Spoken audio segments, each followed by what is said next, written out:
Lesson 20, Proofs and Special Triangles. The objectives of the lesson are to position figures in the coordinate plane for use in coordinate proofs, prove geometric concepts by using coordinate proof, prove theorems about isosceles and equilateral triangles, apply properties of isosceles and equilateral triangles, and your vocabulary words are coordinate proof, legs of an isosceles triangle, vertex angle, base angles, and we want to start with the definition. We've used coordinate geometry to find the midpoint of a line segment and to find the distance between 2 points. Coordinate geometry can also be used to prove conjectures. A coordinate proof is a style of proof that uses coordinate geometry and algebra. The first step of a coordinate proof is to position the given figure in the plane. You can use any position, but some strategies can make the steps of the proof simpler. Positioning strategies help make proofs a lot easier.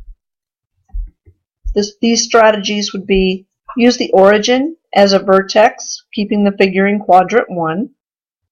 That's where x and y are both positive.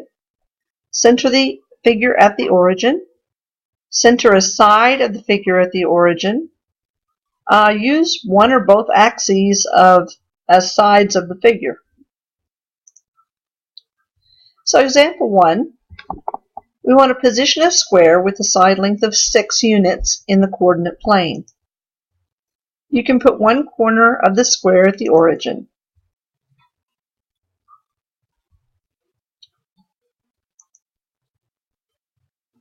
Once the figure is placed in the coordinate plane, you can use slope, the coordinates of the vertices, the distance formula, or the midpoint formula to prove statements about that figure. For example, we want to write a coordinate proof. Given rectangle ABCD with A at 0, 0, B at 4, 0, C at 4, 10, and D at 0, 10. Prove the diagonals bisect each other. So step 1, we need to draw the figure on the coordinate plane. Always draw a picture. So here's our rectangle, and we have bisectors, diagonal bisectors, and we have the points as specified. Step 2, let's use the midpoint formula to find the intersection point. By the midpoint formula, the midpoint of AC is 0 plus 4 over 2 and 0 plus 10 over 2, which would be the point 2, 5. The midpoint of BD is 4 plus 0 over 2 and 0 plus 10 over 2, which would be 2, 5. The midpoint of each of these is the same. We have 2, 5. The midpoints coincide, therefore the diagonals bisect each other.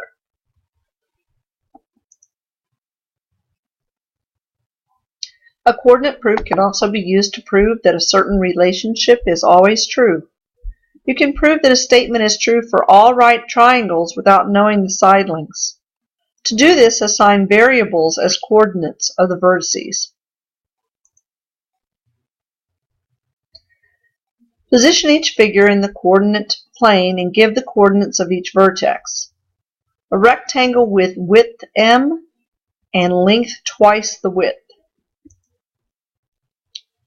Okay, so we have width m, so from 0 to m is our width, and our length is twice the width, so we would have 2m, 0, 2m, and m. Let's position a figure, a right triangle with legs of lengths s and t.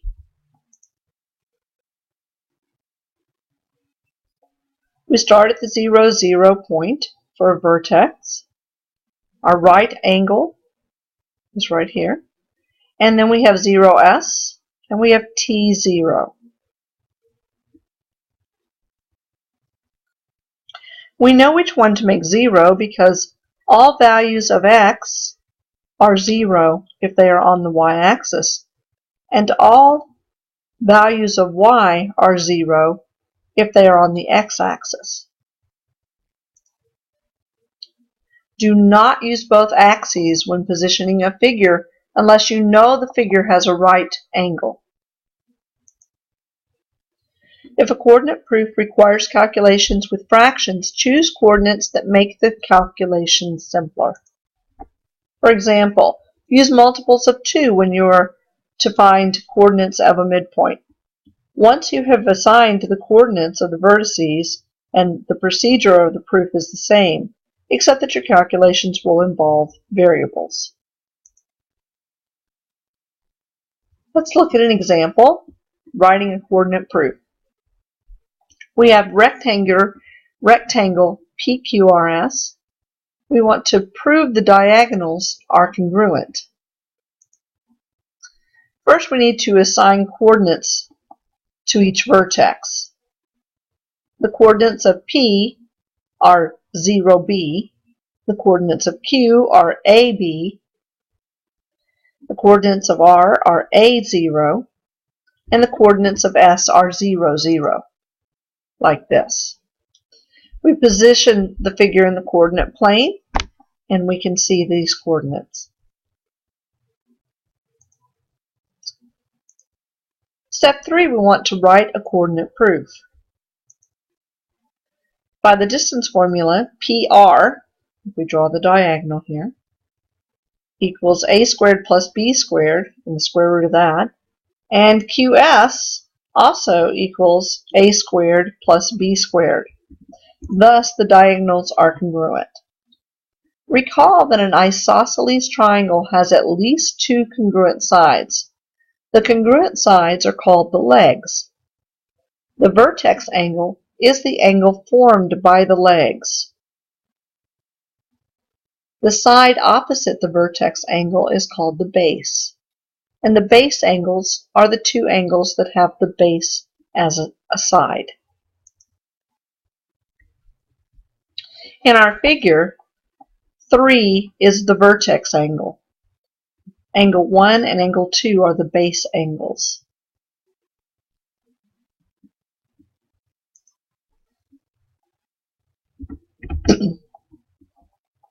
We have 2 theorems to look at. The isosceles triangle theorem, 481. If 2 sides of a triangle are congruent, then the angles opposite the sides are congruent. So, in an isosceles triangle, since we have 2 sides that are congruent, the angles at the base angles, or the sides opposite the 2 angles, are congruent. Angle B is congruent to angle C. The converse of the isosceles triangle theorem states that if 2 angles of a triangle are congruent, then the sides opposite those angles are congruent. So if we have a figure where we have the 2 base angles marked as congruent, we know that the sides DE here and DF will be congruent. The isosceles triangle theorem is sometimes stated as base angles of an isosceles triangle are congruent.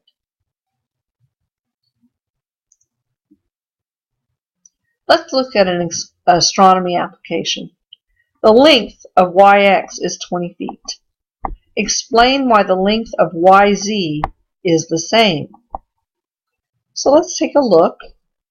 We have yx is 20 feet. We have yz and an angle.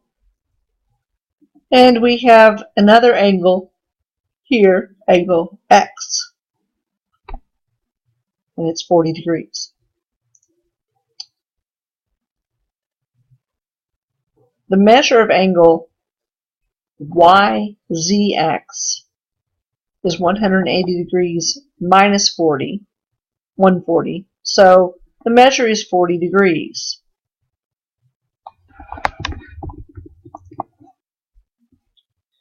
Since YZX is congruent to angle X, triangle Y or XYZ is an isosceles by the converse of isosceles triangle theorem. Remember, this states that if the two angles are congruent, the sides are congruent. It is an isosceles triangle. Thus, YZ equals YX, which is 20 feet.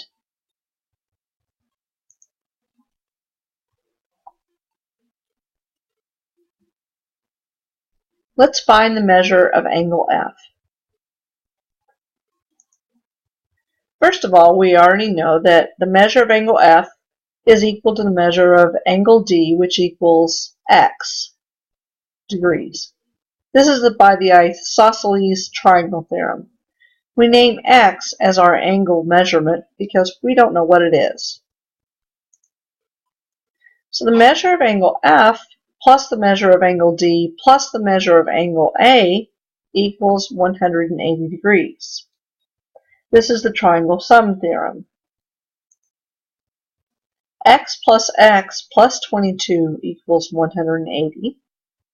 We're substituting in the given values. 2x equals 158. We're going to simplify and subtract 22 from both sides. So x equals 79 degrees. All we did was divide both sides by 2.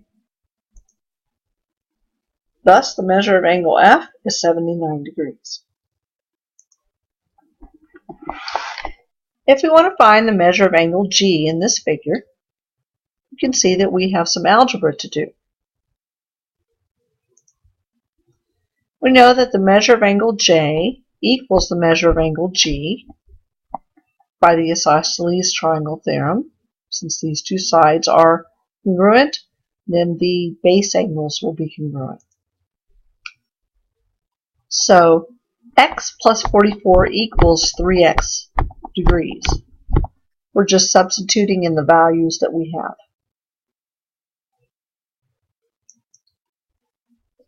Then we get that 44 equals 2x. We simplify x from both sides, subtracting. Divide by 2, and we get that x equals 22 degrees. Thus, the measure of angle G is 22 degrees plus 44 degrees. That's given here, which is 66 degrees. The following corollary and its converse show the connection between equilateral triangles and equiangular triangles. 483 states, if a triangle is equilateral, then it is equiangular. So equilateral implies equiangular, and equiangular will imply equilateral.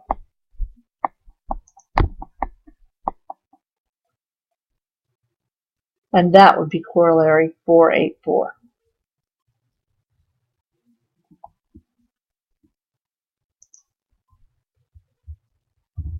Let's use these properties to find the value of x. Triangle LKM is equilateral, and equilateral implies equiangular. So 2x plus 32 degrees equals 60. The measure of each angle of an equiangular triangle is 60 degrees. If we simplify by subtracting 32 from both sides, we get 2x equals 28. And then if we divide by 2, we get that x is 14.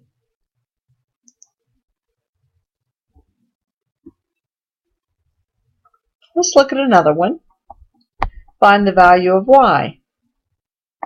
We're given that all of the angles of this triangle are equal. So we know that the two sides are congruent.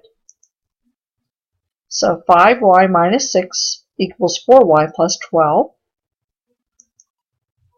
Subtract 4y and add 6 to both sides, and we get that y equals 18.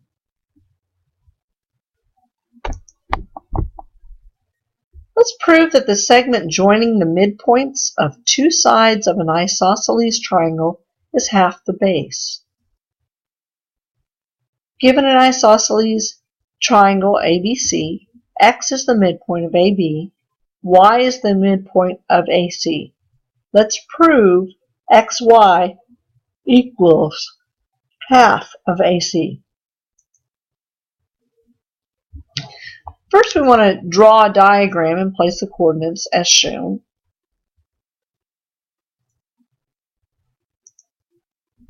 By the midpoint formula, the coordinates of x are AB and y are 3AB.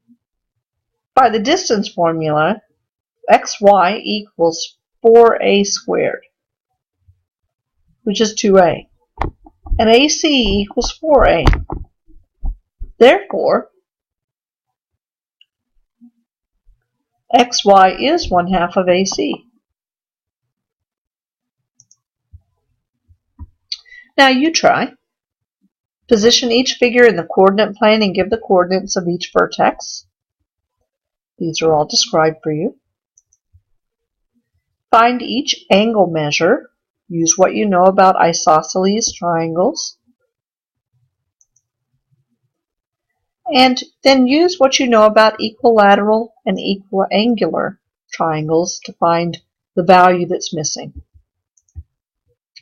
For next class, complete the U-Try problems to review in class. Bring your notes, be prepared to solve more problems, and begin the chapter review to prepare for the Chapter 4 test. If you go on my.hrw.com, it's pages 296 through 299 in the book.